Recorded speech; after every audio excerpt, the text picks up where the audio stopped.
Good day, students. My name is Miss Beatrice, and as we have met before during our lecture notes, I've been taking you through what we call computer literacy.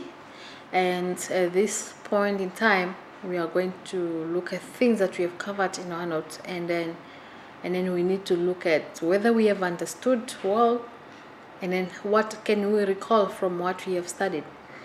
And we need to now prepare ourselves for the exam, and let's see if we understood what we have covered. Let's look at the content. We have discussed what a computer is, the components of a computer process, types of operating systems, input and output devices, and internal and external memory. Now let's see if you have recalled everything that you have studied so far.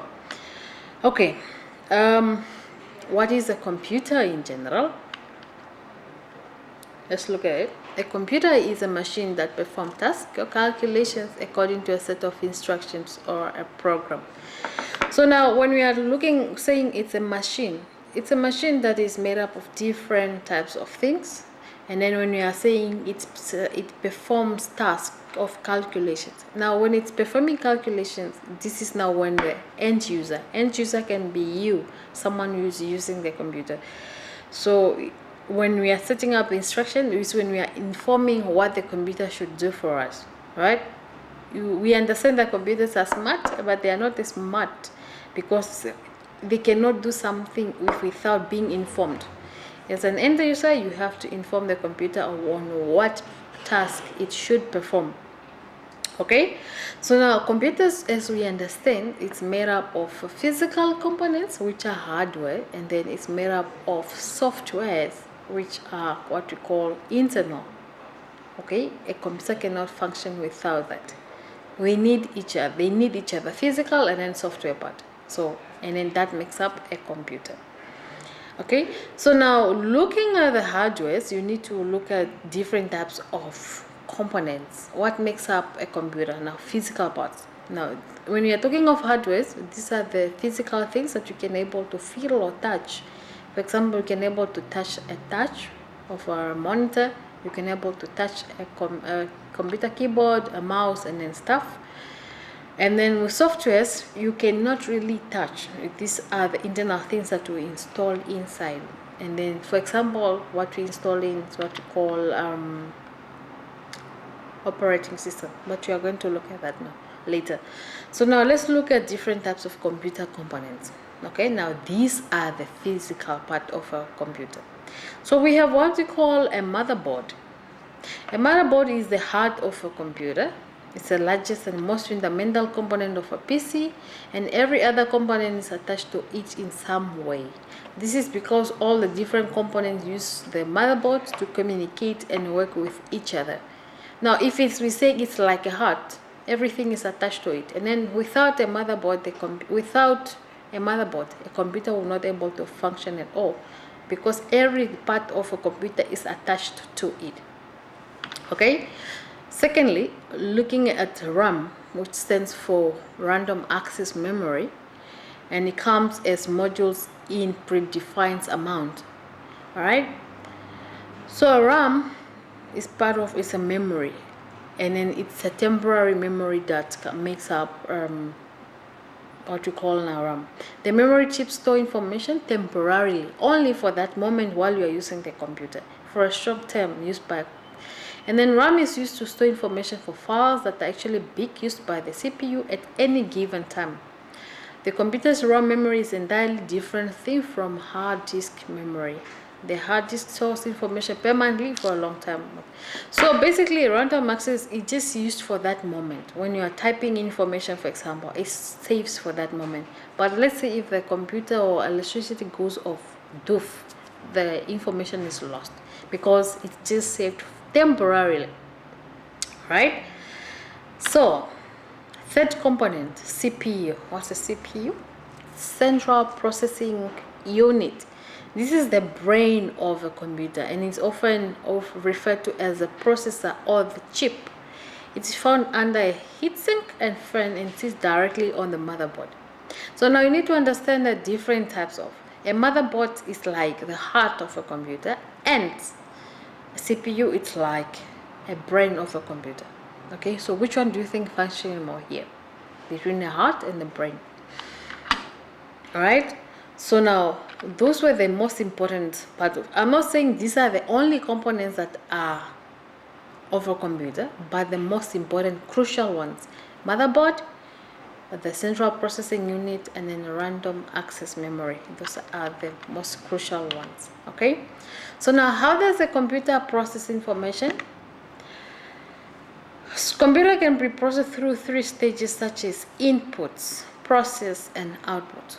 So now when we are looking at the computer components, such as physical components such as a mouse or keyboard, these are the part of input components. And then the processing part, this is now when the performance of calculations or other arithmetic expressions are performed.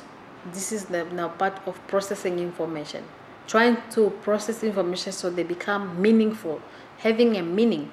And then we output out with it through other components, such as, how do you output out your information from your computer when you're typing?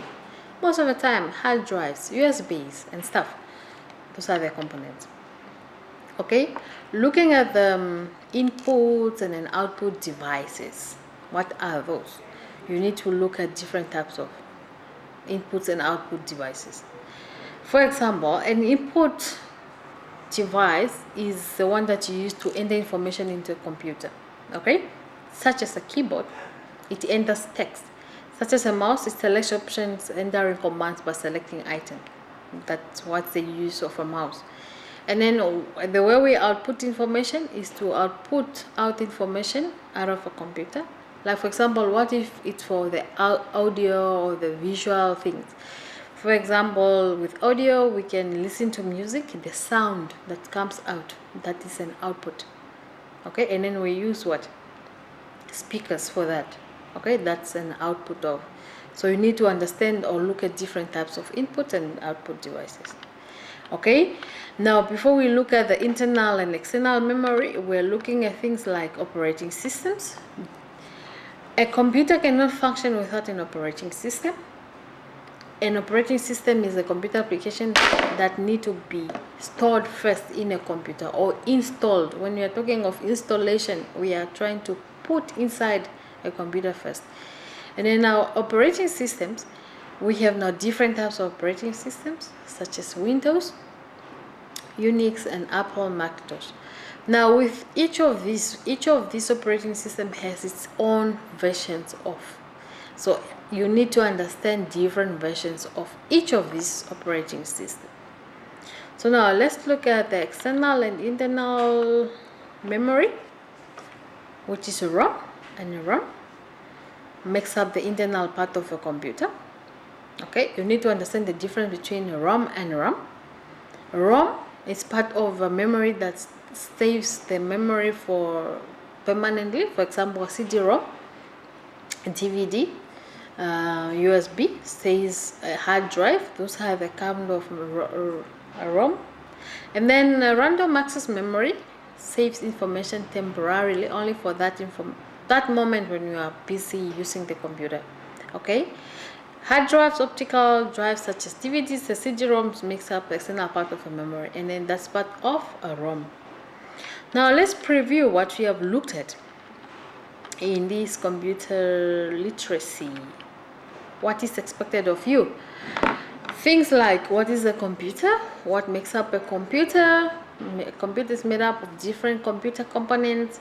How is the information process, like coming from the raw data to the meaningful information? We use what we call a computer process. And looking at different types of operating systems, like Windows, Unix, Macintosh, we cannot deal without operating systems when it comes to a computer. And then that's the first thing we need. Input and output devices, those are the components that we need to use, like the physical components of a computer, and then that's what we call hardware. So now I can ask the difference between hardware and software. How can you define that?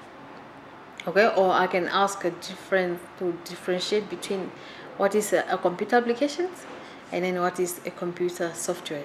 Do you know the difference? Do you think there is a difference?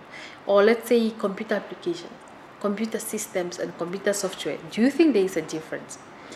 Okay, and internal and external memory. How do you save your information when you are done processing it?